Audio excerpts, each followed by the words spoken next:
early prior to tonight's meeting, so I might be incomplete, I might be wrong in some areas, but I'll do the best I can with the amount of time we have.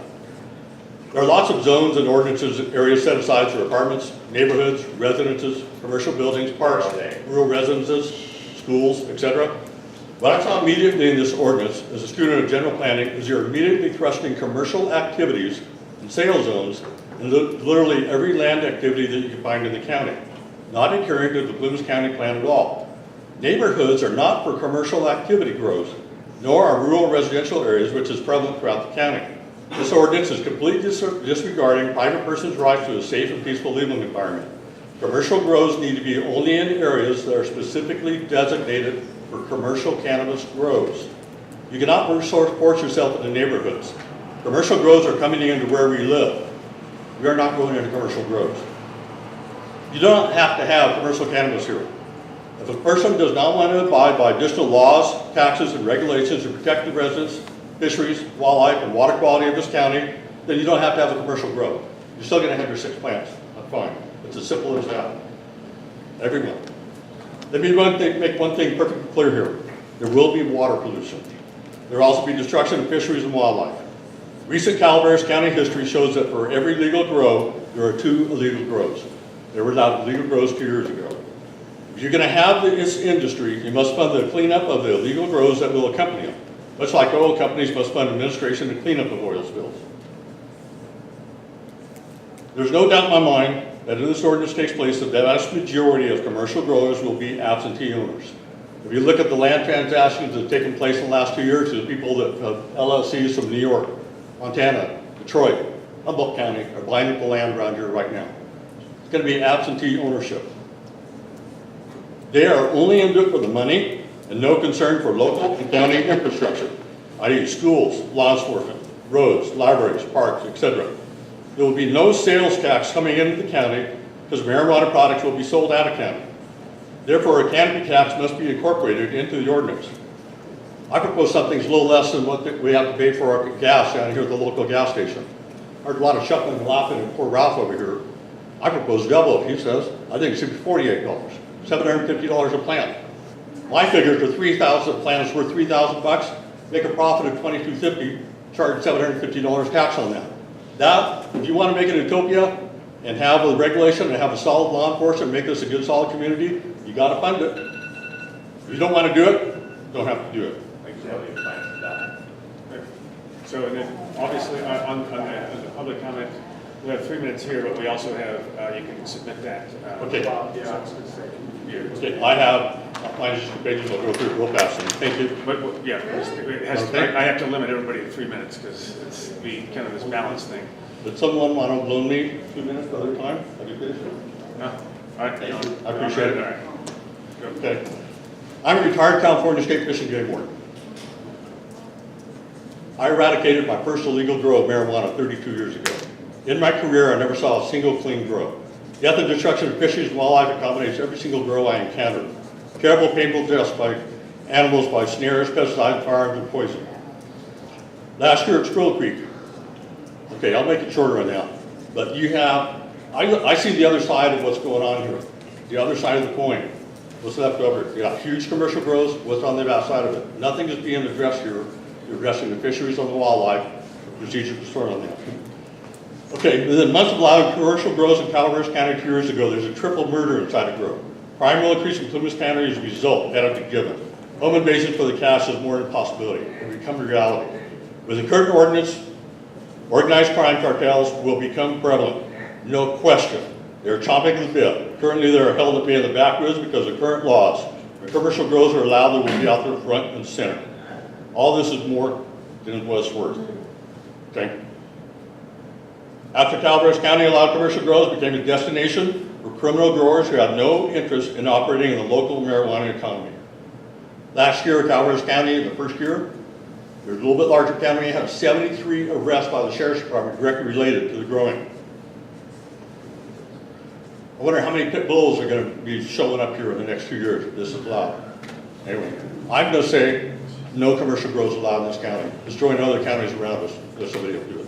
Thank you.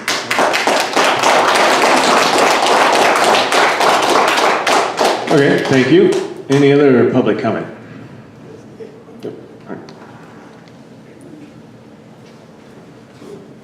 My name is Mark Mitchell. I've been living in this county for 21 years. And I used to smoke dope when I was young, when I was a dope. And I see no benefit to marijuana at all. Marijuana is a gateway drug. Okay, hey, listen. Everybody quiet, please. I know that for a fact. I've seen my friends die from other drugs because they started on marijuana. I've seen family members get very, very ill, become addicts to heavy, heavy drugs because they started on marijuana. Obviously, I don't believe in having marijuana grown in this county at all. For one, I don't understand how you can regulate or tell the difference between one plant that has THC in it and one plant that doesn't. How are you going to regulate that? The money, like Mr. Orange spoke of, it's not going to stay in this county. It's going to go somewhere else. Our sheriff department is going to be taxed to the point where we don't have enough deputies as it is. We can't afford enough deputies.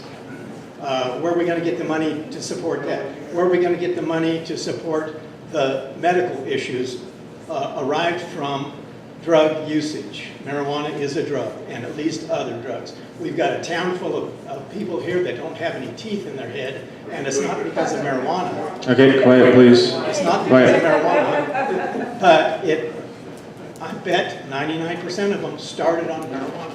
But anyway, what I just wanted to say, I'm totally against it, and I appreciate you listening. Thank you. Thank you. Any other public comment? Yes.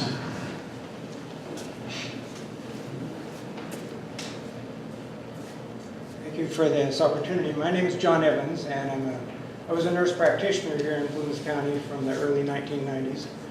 And while I'm aware that there are legitimate medical uses for marijuana, it has been my experience that I've had multiple patients who didn't need it for marijuana, for medical uses, but they attributed their use to that. And one of the saddest things that I remember hearing was a young fellow that was in his late 20s, and he came in, and I don't remember a specific medical issue, but as we talked, I asked him what he wanted to do with his life, because he was, I remember he was a little depressed or something. And he said, well, I'm going to be an architect.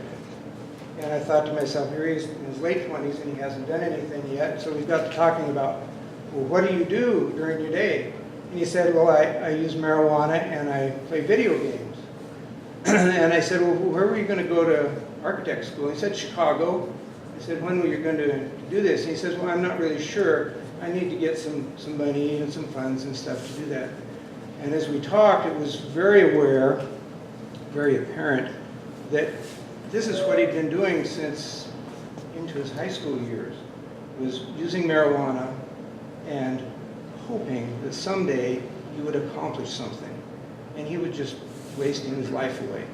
And I've seen that with many, many patients that I had and people here in Greenville. And it makes me really sad that the whole purpose of the value of marijuana, if there is a value in its medical use, is it's picked up by people and they attribute their need to it for something that doesn't exist, and they waste their lives. It is so sad. And that is happening to a lot of people here in Plumas County. And there's no way that we can bring it in here, freely bring it in, without creating that kind of additional problem for people. So I would like to see you deny it. Thank you. Okay, any other public comment? Yes, go ahead.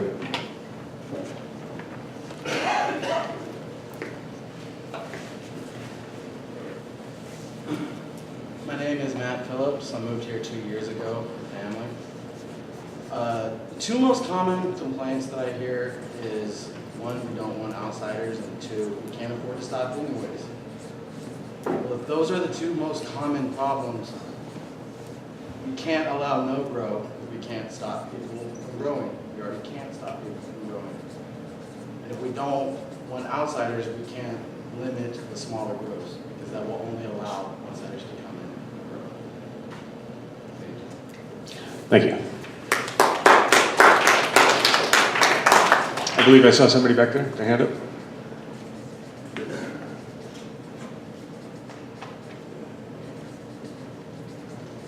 Good evening, ladies and gentlemen. I'm Steve Powers. I'm from Butte County. I happen to be up here on vacation and read this morning in the paper about your meeting. And having participated in this process in both Butte and Tama counties, I've seen how difficult it can be, and I think that your draft ordinance is fantastic. What you've done is great. I think there are a lot of concerns that folks have about this. We're entering a new time. Obviously, things are changing, and that's very scary. But in that comes new opportunity, new responsibilities, and I think that as a county, you're obviously obligated by state law to do something. As far as environmental damage and that type of stuff, I think you guys are aware that it has to be tested. If it does, it'll be tested in large lots, and if say, and I think the state law is already written, I can't remember if it's 100 pounds or 1,000 pounds, but it'll be tested in those large lots by a lab, and if that 100 pounds comes back bad with chemicals, mold, all sorts of, that are defined by the pesticide commission, right? So it will be tested. If you're using chemicals, your cannabis will be thrown out. So you'll have 100 pounds of cannabis destroyed if that's the case. I think the idea of allowing the planners and the planning staff, to decide on those special circumstances in the county.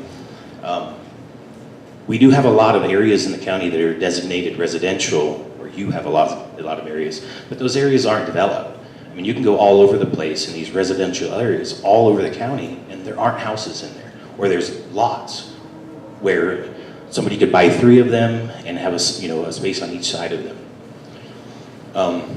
I guess I'm a licensed land surveyor, and so one of the probably most important things to me is that in a lot of these counties and in the state process, we're talking about distances to things and determining boundaries.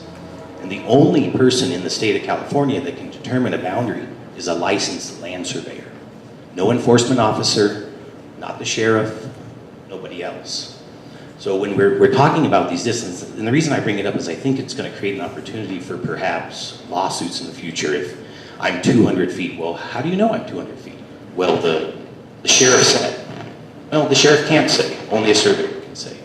So just keep that in mind, I guess, as you go through the process. But I think you guys have done an amazing job. Thank you. Thank you. Any other public comment? All righty. Again, there will be plenty of time or plenty of opportunity to submit or mail in your public comments to the planning department and 4 other meetings to attend throughout the county. Do you have those dates? Or does anybody have those dates with them? Because I don't. Somebody wrote them down.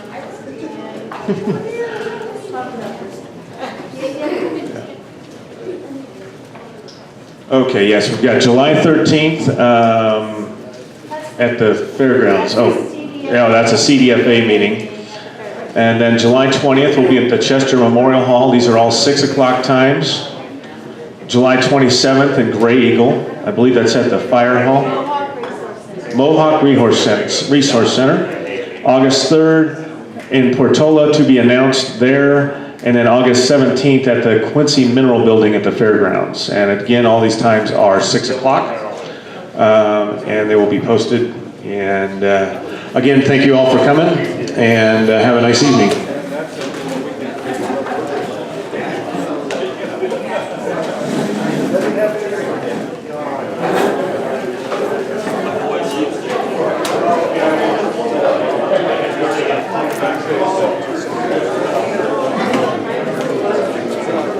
Thank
you.